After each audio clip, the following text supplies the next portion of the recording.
Hey guys, welcome to Bedtime FairyFails. I'm Kim.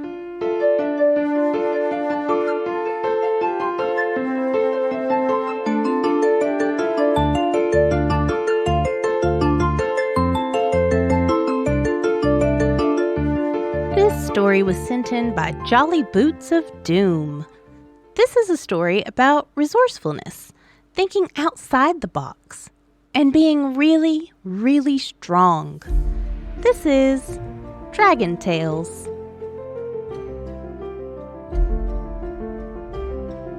Once upon a time, there was a group of heroes who were literally trying to save the world. Some time ago, a group of evil adventurers had made a series of terrible life decisions that meant the end of the world as they knew it. Now it was up to these non-evil adventurers to set things straight. Who are these amazing heroes, you ask? First, we have Winner, the Goliath Barbarian, Nico, a Tiefling Warlock, a lizard folk druid named Screonk, and a cleric named Crowley. So like I said before, thanks to the actions of some completely different people who were in no way the current heroes' past selves in another campaign, life, the entire surface world had been plunged into the Underdark and sealed up there. It was then flooded with undead and evil dragons. Life was pretty sucky for literally everyone. So it was up to our heroes to deal with the consequences of someone else's, but also kind of their own, actions.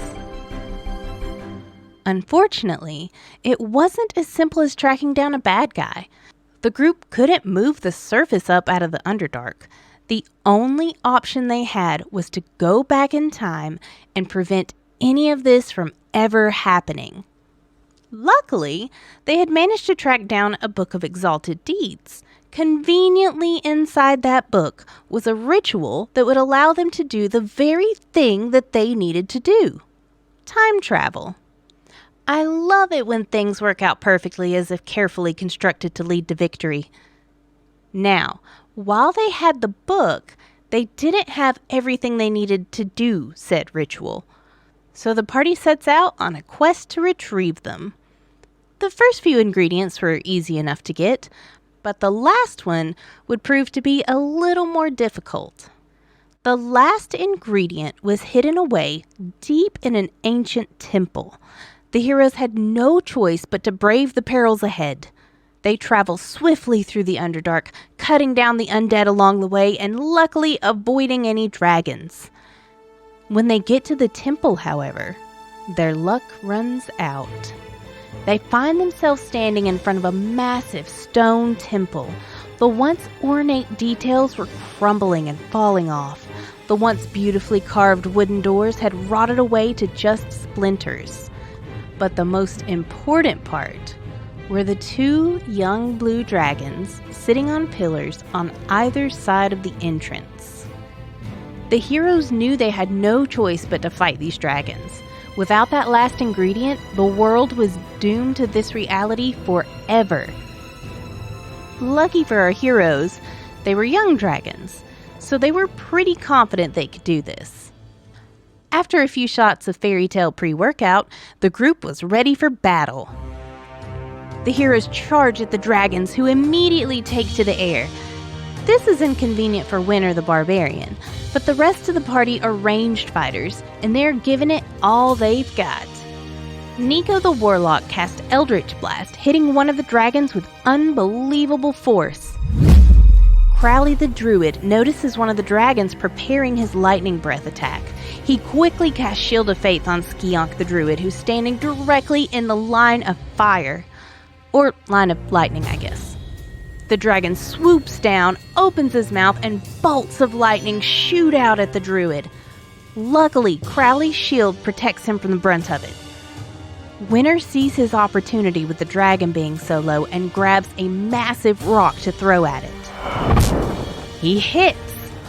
The rock shatters as it collides with the dragon's head and it retreats back into the sky, a little disoriented. The battle rages on for a while until finally, one of the dragons takes a fatal hit and plunges to the ground, dead. Only one dragon remains, but the group is getting tired and they're quickly running out of spells and rocks. The second dragon needed to be brought down, and quickly. That's when Winter looks at the dead dragon and has a brilliant idea. He didn't have any more rocks to throw, but he did have something much bigger and much heavier. A dragon corpse. Now, I say these are young dragons, but even still, these creatures are about 10 feet tall and weigh almost a ton. Throwing one would be no small feat, even for a Goliath barbarian. He runs to the body, grabs it by the tail, and starts to drag it in a circle around him. He really taps into that pre-workout boost and starts to spin faster and faster until the dragon is off the ground and swinging around him like a massive blue helicopter blade. Winter looks up, locks eyes onto the location of the other dragon, and just at the perfect moment, he swings his arms upward and lets go. The dragon flies through the air and collides with the other dragon, knocking it out of the sky. It crashes to the ground with a boom. The group watches for a moment, waiting for any sign of movement. Nothing. Winter goes over and nudges it with his toe. Nothing. We did it! He yells back at the others. The rest of the heroes just stood, mouths open, unable to believe what they just saw. But hey, you know the saying, fight fire with fire. I'd say they successfully translated that to fight dragons with other already dead dragons. The end.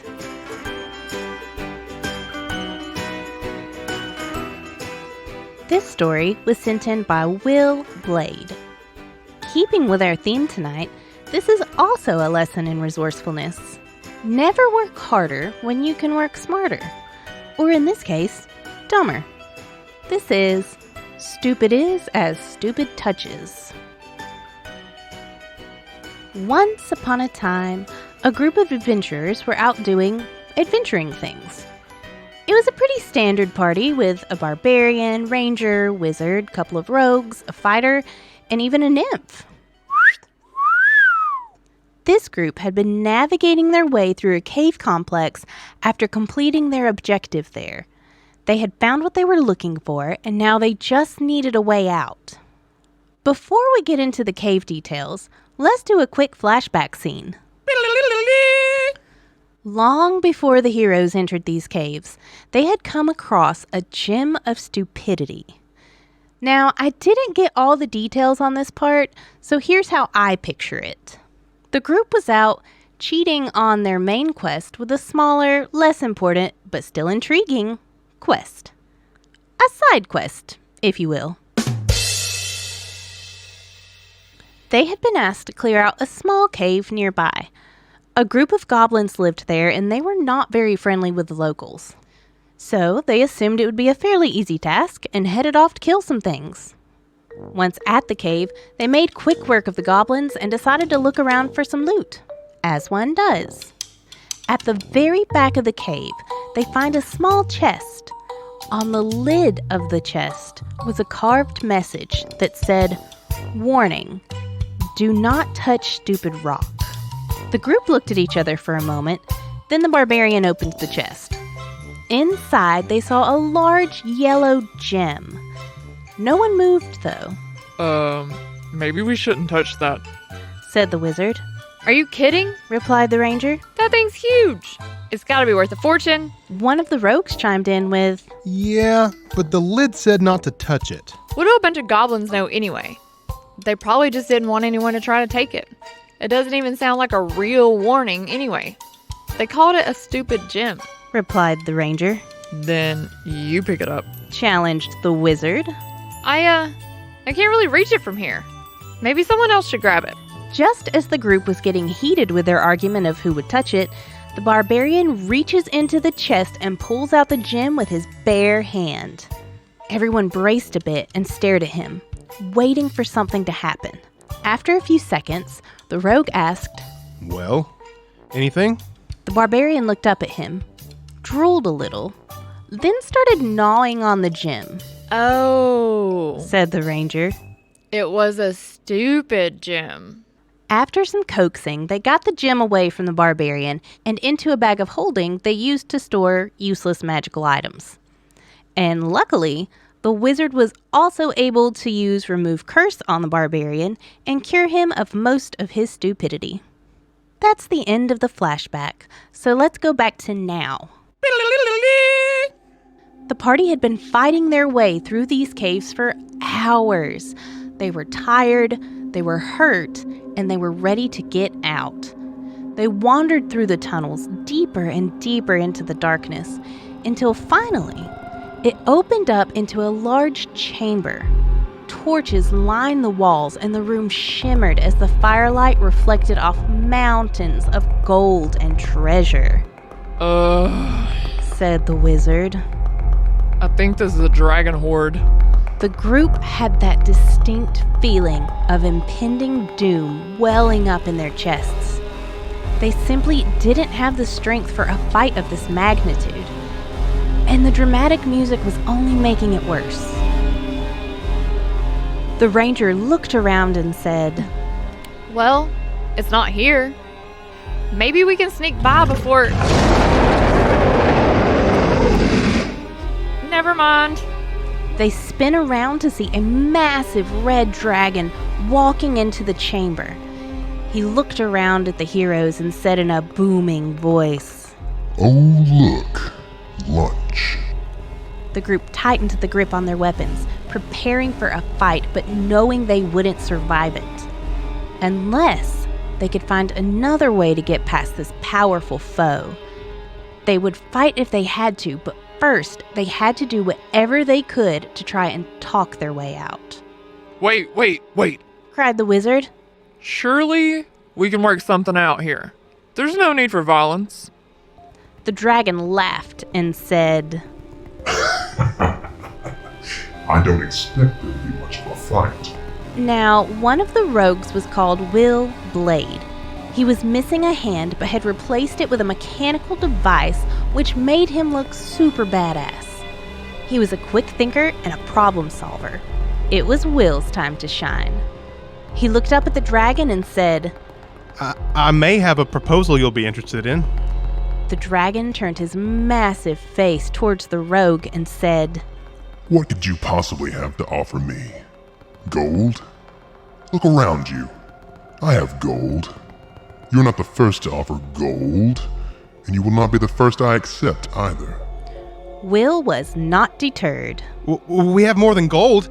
We have a whole bag of holding full of magic items and valuable things. If you let us leave here, we'll give you all of it. The dragon pondered this offer for a moment. I could just kill you and take it all for myself anyways. Said the dragon. Yeah, you could do that. But how can you guarantee you won't accidentally destroy the bag during the fight? A trade is a far better option for all of us. Will opened the bag of holding where they stored their useless magic items and held it out for the dragon. Here, go ahead and pull something out as a sample to help in your decision. The dragon looked suspiciously at the bag for a moment. The heroes held their breath, waiting to see if this would be their final moments. After what felt like an eternity, the dragon reached inside the bag with a single claw and scooped out the first thing he touched, a large yellow gem. The party watched the dragon's eyes glaze over as he instantly lost all of his intelligence. The now stupid dragon hopped happily over to his hoard, where he rolled in his gold like a dog in a pile of trash. The heroes then carefully took their gem and got out of there as quickly as possible. The look on their god's face as they used the long-forgotten gem to escape certain death would forever be remembered fondly by the entire party. The end.